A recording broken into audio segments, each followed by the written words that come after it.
Muito bem, pessoal, vamos agora comentar algumas questões aplicadas para cargos de nível médio na prova da Prefeitura de Cerro Grande do Sul, a prova de legislação.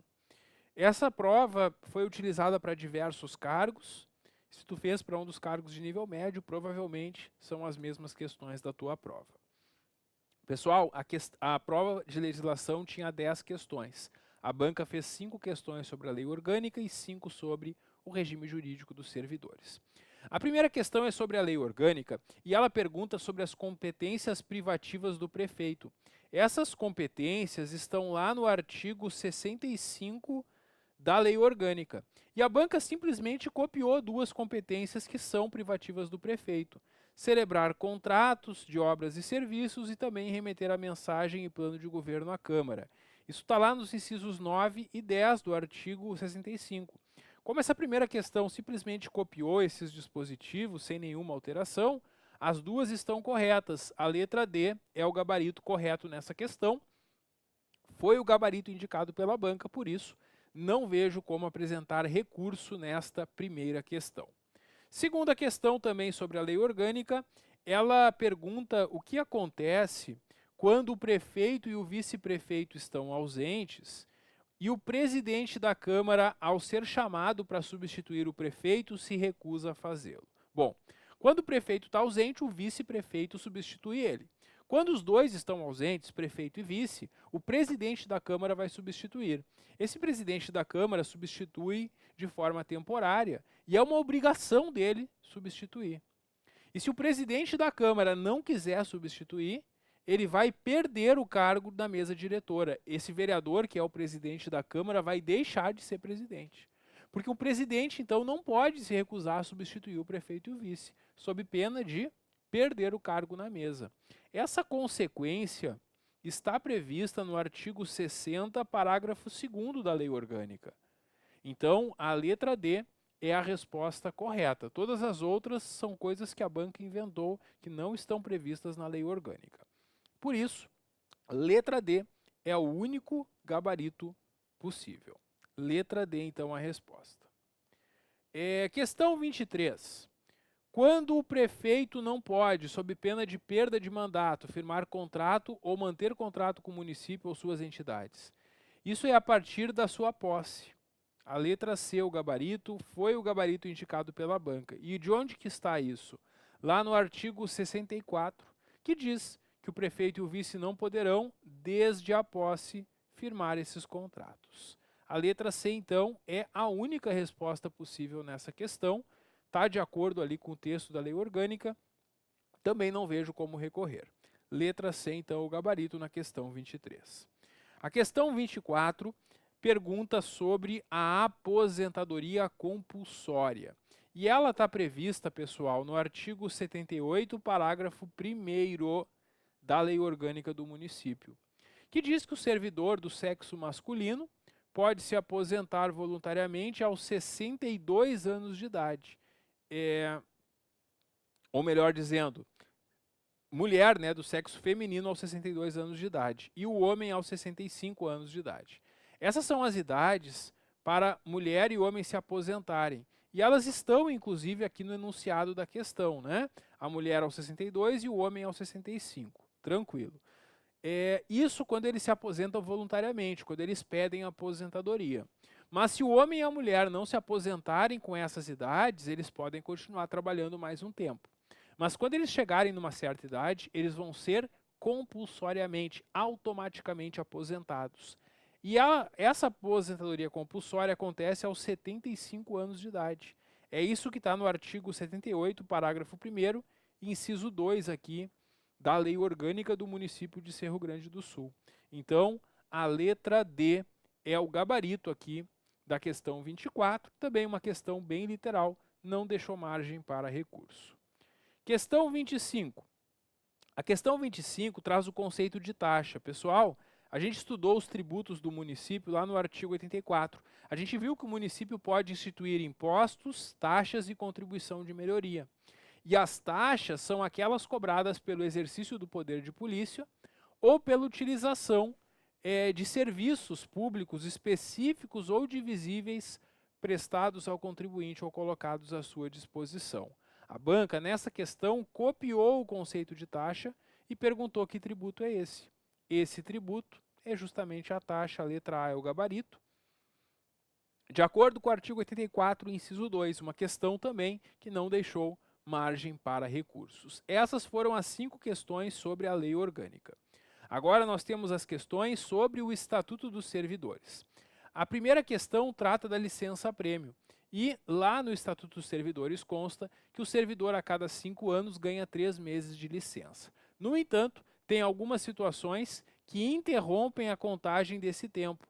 São situações que vão impedir o servidor de ganhar licença-prêmio quando acontecem. Essas situações estão lá no regime jurídico dos servidores, no artigo 105. A gente tem lá que quando o servidor sofre pena de suspensão ou se afasta para desempenhar mandato classista, vai interromper a contagem. Essas são 2 situações colocadas aqui. A terceira que eles colocaram na questão é o afastamento do cargo em virtude de condenação provisória à pena privativa de liberdade. Bom, primeira coisa, não existe condenação provisória. Existe uma prisão provisória preventiva, mas condenação provisória não, né? O que vai existir é uma condenação por sentença definitiva. A sentença definitiva é aquela que não cabe mais recurso. Bom, se o servidor é condenado e não é uma sentença definitiva, está preso provisoriamente, ele não vai ter esse prejuízo. Só vai acontecer a interrupção quando for uma condenação por sentença definitiva. Então, esse provisória tornou incorreta a terceira assertiva. Sendo assim, pessoal, aqui na questão 26, das 3 assertivas, 2 estão corretas e uma está errada. E a banca pergunta, né?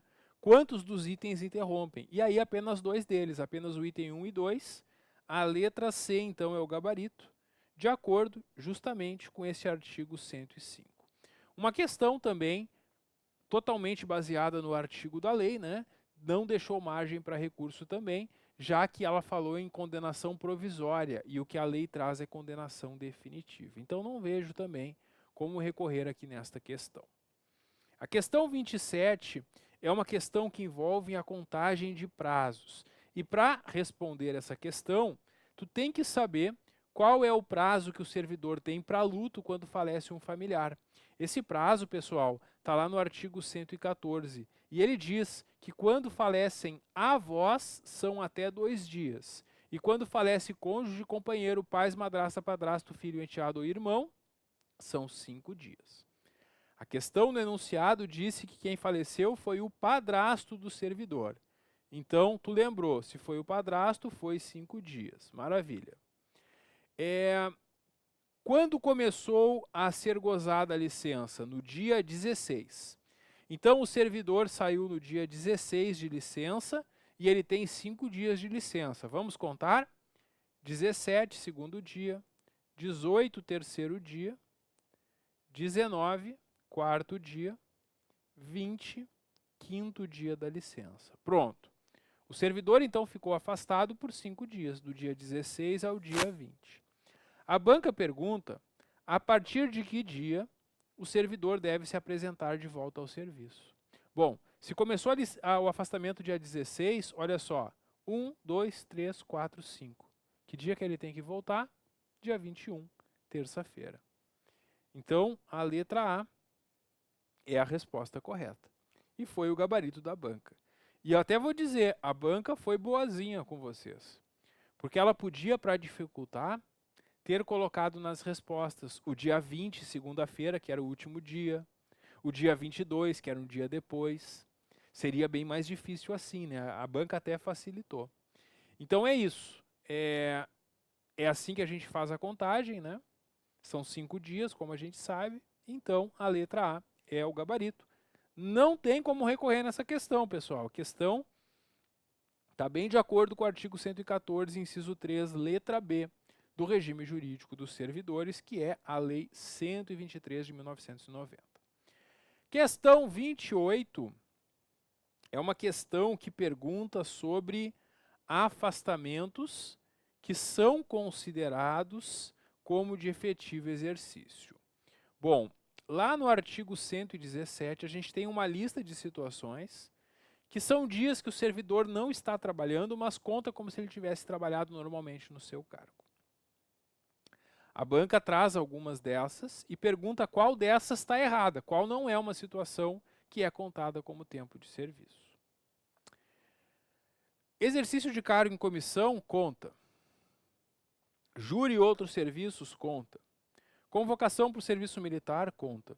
Essas três opções estão aqui na lista do artigo 117. São os incisos 2, 3 e 4. Tem uma pegadinha na letra D, porque diz licença não remunerada para saúde em pessoa da família. A licença para saúde em pessoa da família é quando o servidor tem que se afastar para cuidar de um familiar. Essa licença, no começo, ela é remunerada e no final não é. Então, dependendo do prazo que o servidor ficar de licença, ela vai começar sendo remunerada e vai se tornar não remunerada. Bom, o tempo remunerado conta como tempo de serviço, conforme artigo 117, inciso 5, letra B. Agora, o tempo não remunerado dessa licença não conta. Então, das 4 opções, a única que é uma situação que não conta, que não é uma das situações que conta como tempo de serviço, é a letra D. Esse é o nosso gabarito, de acordo com o artigo 117. Também foi o gabarito dado pela banca, não vejo como recorrer nesta questão. Questão 29, sobre direito de petição. O direito de petição ele tem o chamado pedido de reconsideração, que a gente estudou lá no artigo 123, parágrafo único. O pedido de reconsideração, eu falei para vocês na aula que é uma insistência, né? Eu já fiz um requerimento, ele foi negado, e eu vou insistir. Eu vou tentar convencer aquela mesma autoridade a mudar de ideia. E aí eu até fiz esse resuminho para vocês sobre o artigo 123, que no pedido de reconsideração eu peço novos argumentos ou provas capazes de reformar, capazes de mudar a decisão. Ele não pode ser renovado e é submetido para a mesma autoridade que prolatou o ato. Então, se eu fiz um requerimento para um secretário municipal e ele recusou, eu vou apresentar de novo para ele. Lembra que eu falei em aula? Pois é. E a questão pergunta justamente isso. Quanto ao pedido de reconsideração que não pode ser renovado, ele é submetido a qual autoridade? A que prolatou o despacho. Não é para o prefeito em qualquer situação. Se o requerimento for para o prefeito, o pedido de reconsideração é para ele. Mas se o requerimento foi dirigido inicialmente para outra autoridade, foi decidido por outra autoridade, não vai ser para o prefeito. Então, a gente tem aqui que é aquele que prolatou o despacho ou proferiu a decisão, né?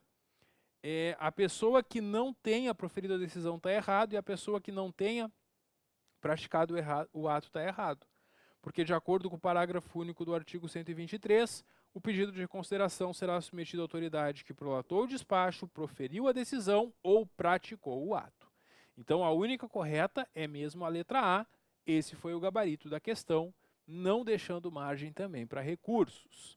E a questão 30, pessoal, foi uma questão que tratou dos deveres do servidor. Inclusive, quem fez o curso conosco, eu destaquei para vocês, né, os deveres do servidor e coloquei lá no simulado questão sobre os deveres, porque eu falei que a banca adora perguntar sobre deveres do servidor. E ela perguntou, ela trouxe aqui 2 deveres do servidor e perguntou quais estão corretos. Os deveres do servidor estão lá no artigo 129. Sugerir providências tendentes à melhoria ou aperfeiçoamento do serviço, está correto. Esse é um dever do servidor, previsto no artigo 129, inciso 18.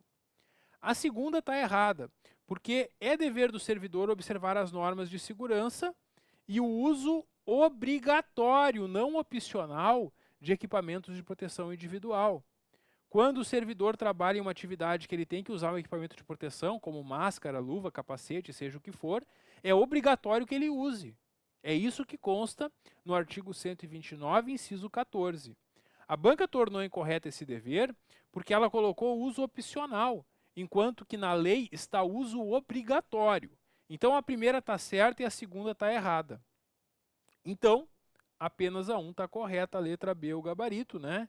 Esse é o gabarito que foi indicado pela banca, está correto, não tem também como recorrer. Pessoal, essa prova de Cerro Grande do Sul foi bem elaborada, as questões de legislação foram bem elaboradas e das provas que eu analisei, não encontramos aqui erros da banca capazes de nos autorizar aí a oferecer um recurso.